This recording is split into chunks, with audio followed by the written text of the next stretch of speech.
border. It's accidental, it's on the side.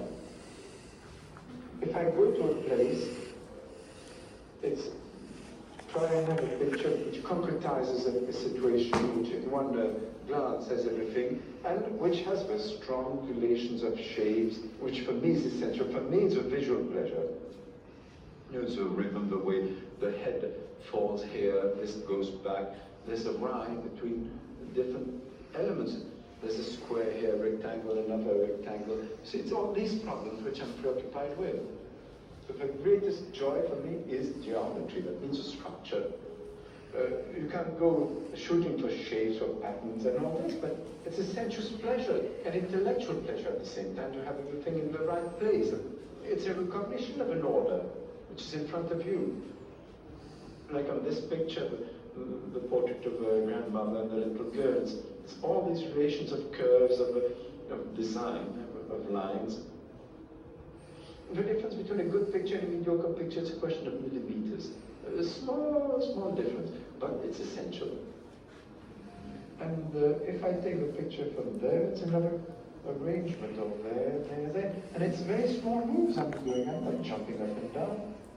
It's a relation between your nose, your eyes, the window behind. And that's my pleasure to establish these relations. And sometimes there's no picture. All right, there's no picture. Photojournalism. It's a way of noting. Well, some journalists are wonderful writers, and others are just putting facts one after the other, and facts are not interesting. Facts are not interesting.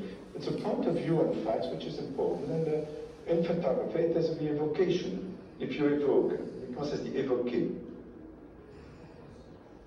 I know some photographs, it's like a Chekhov story or a Maupassant story. It's a quick thing, and there's a whole world in it. Photographs I care for, it's a photograph that you can look more than 2 minutes, but it's extremely long. A photograph you can look at over and over again. Not many.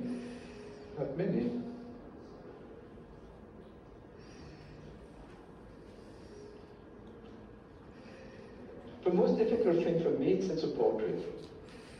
It's very difficult. It's a question mark you put on somebody, trying to say who is it, what does it amount to, what's the significance of that face. And the difference between a portrait and a snapshot is that the portrait is a person agreed to be photographed. It's not at all like somebody you see, you catch in the street, up like this.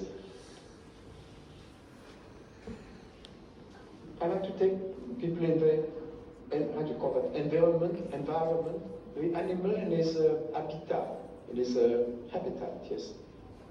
And it's fascinating coming in like this in people's home, looking at them, but you have to be like a cat, not disturbed.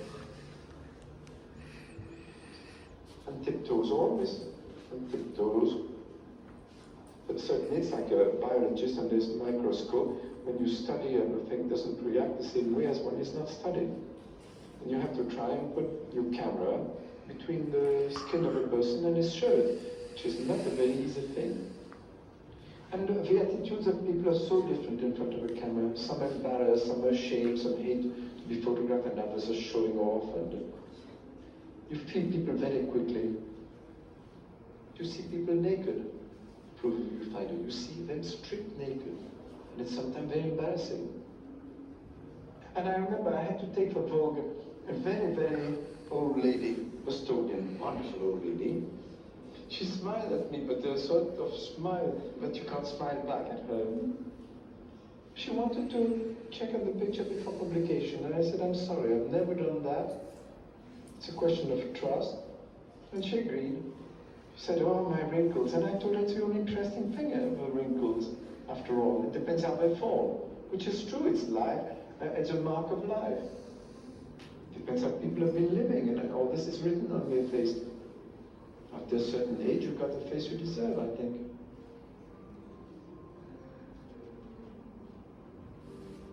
Usually, when taking a portrait, I feel like putting a few questions just to get the reaction of a person, talking as little as possible.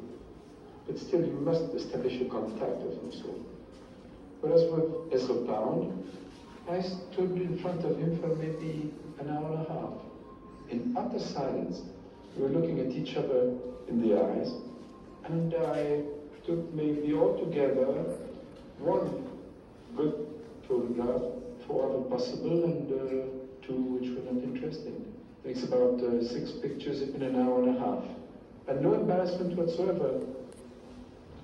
Sometimes people ask how many pictures you take. Do you take many pictures a day? How is it? Well, there's no rule. Sometimes, like in this picture in Greece, well, I saw the frame of the whole thing, and I waited for somebody to pass.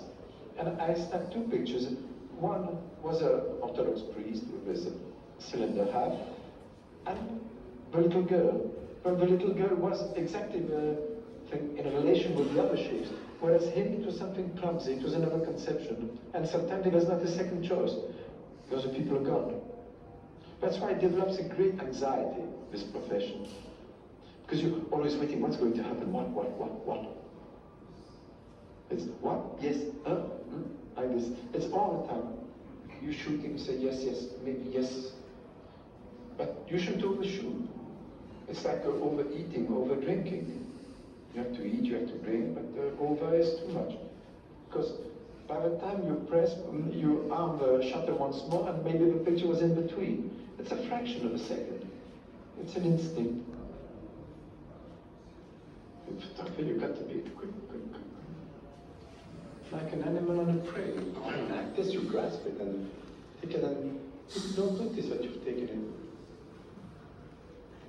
But it's a question of awareness. Everything in your body is there. Wow. That's beautiful. For me, it's a physical pleasure, photography. It doesn't take much brains. It doesn't take any brains. It takes sensitivity, a finger, and 2 legs. But it's beautiful when you feel that your body is working, or like this, full of air, in contact with nature, and so on. It's beautiful. Boom, got it. You see? I'm extremely impulsive, terribly. It's really a pain in the neck for my friends and family. I'm a bunch of nerves, but I take advantage of it in photography. I never think, I act quick, like this, and you have to forget yourself. You have to be yourself, and you have to forget yourself, so that the image comes much stronger, what you want and what you see. If you get involved completely in what you're doing.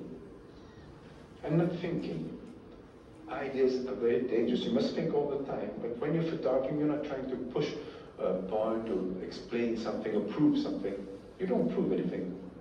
It comes by itself.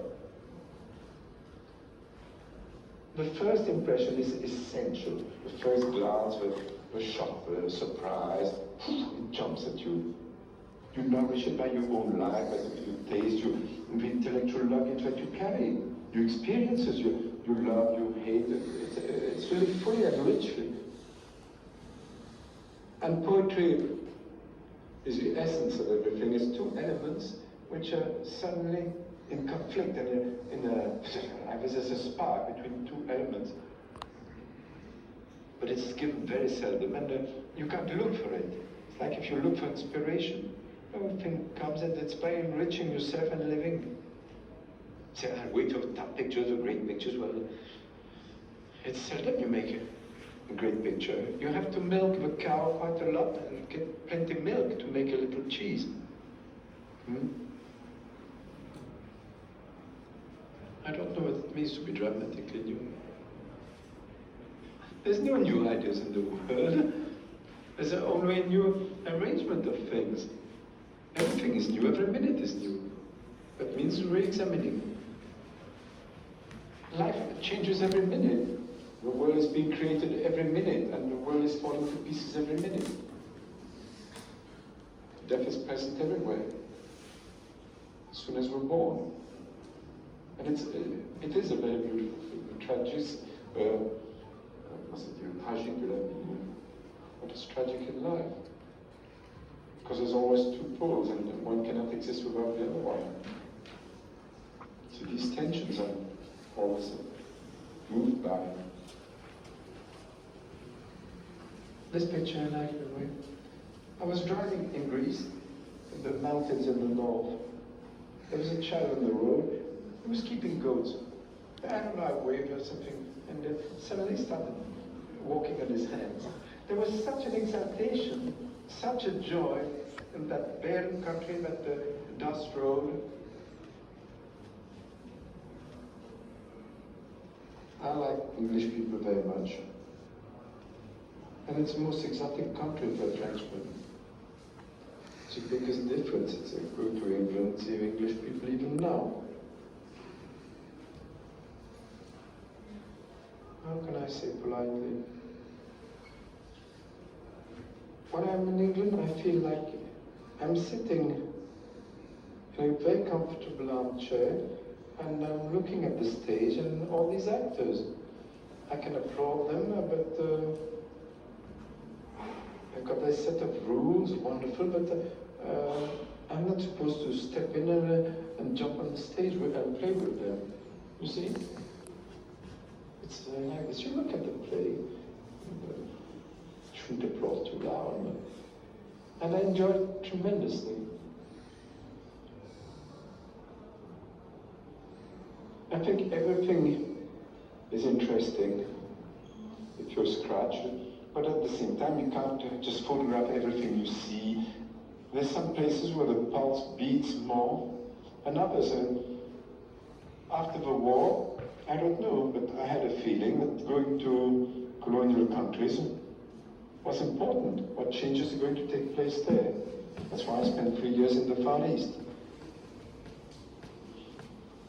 I was in India just at the death of Gandhi, after the partition between India and Pakistan. And it's to be present when there's a change of situation, when there's most tension.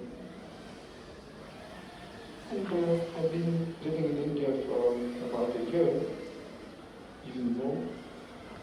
And problem of demography, immensity of space, of people, preoccupy me very much.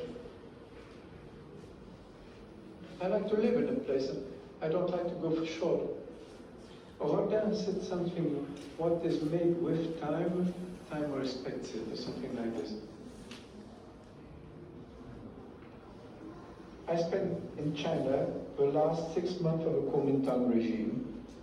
I watched it fall into pieces, and I was there when the communists arrived. I stayed there another 6 months. The Chinese have always been between a chaotic and a stern and puritanical regime. Through centuries it has been from one to the other. I was very lucky to be just at that change. A tradition, and what remains of a tradition, and at the same time, what is a revolutionary attitude and another conception of man.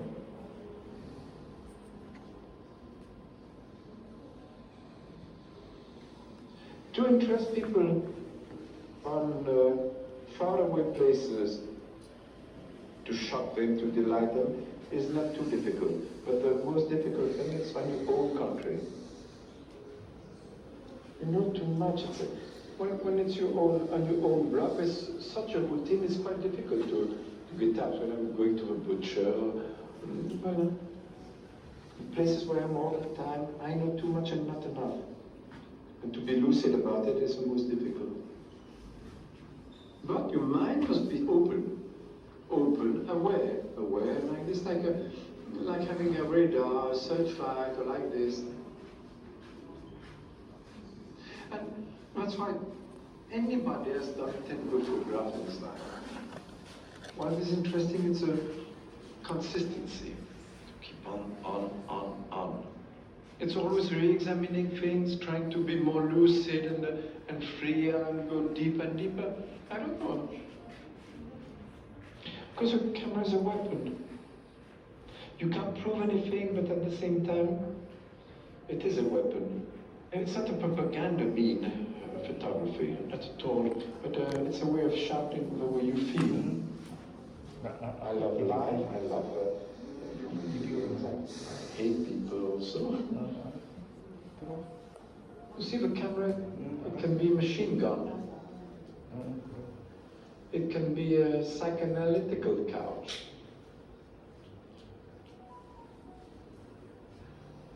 It can be a warm kiss.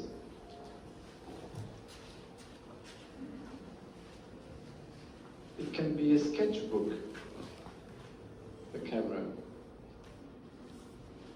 And even for me, that's strictly my way of feeling. I enjoy shooting a picture, being present. And it's a way of saying yes, yes, yes. It's like the last 3 words of Ulysses of Joyce, which is one of the tremendous works which have ever been written. It's yes, yes, yes.